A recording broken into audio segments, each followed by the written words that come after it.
Greetings collectors and welcome to today's retro game review.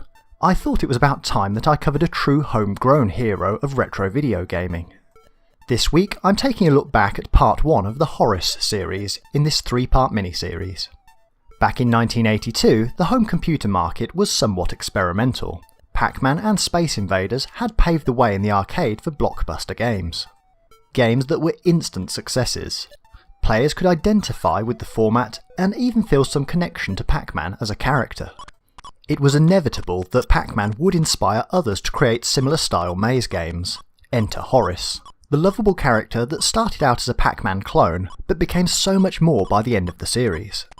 Horace made his debut on the ZX Spectrum in 1982 in his first outing known as Hungry Horace, created by William Tang. The almighty popularity battle between the Manic Miner and Horace series made the ZX Spectrum one of the hotly contested gaming platforms of the microcomputer generation. So what is Horace? To this day I still don't really know. He's not quite a man, not quite a monster, he's simply Horace.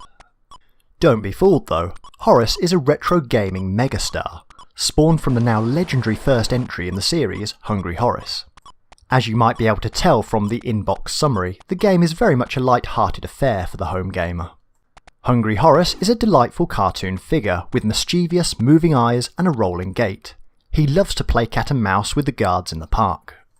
With your help, he'll steal their lunch, eat the flowers, and create panic in the park by ringing the alarm. One of the most amusing, colourful and exciting computer games yet devised. Whilst the Spectrum clearly has its technical limitations, Hungry Horace puts up a really pleasing attempt to capture the fun of the maze game genre. All of the basics are here, from collecting flowers to ringing the bells. These act in a very similar way to the power pill in Pac-Man, making the guards vulnerable to attack. There are relatively few screens in the game will simply cycle round once you've navigated your way through them on a loop. There is quite a bit of skill involved in the timings, but there are also exploits. If you play the game long enough as I have, you'll notice that depending on a few conditions, such as Horace's direction and the direction of the guards, you can control or at least predict their next direction change. This is almost essential for some of the levels to be completed. Here we have the original ZX Spectrum release, which will run on as little as 16K memory. You can also find the game on the Commodore 64 and the Dragon 32. Purists will tell you though that the Spectrum version is the one true spiritual home for Horace.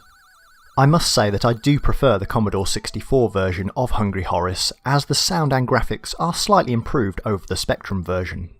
Whichever version you play though, you'll definitely be taken back to an era of early 80s gaming goodness. The cassette is well presented, and the packaging is an iconic image for those collecting earlier home software. For this cassette version, look to pay around the £1 mark here in the UK. Horace may be iconic, but he's also a very common collectible.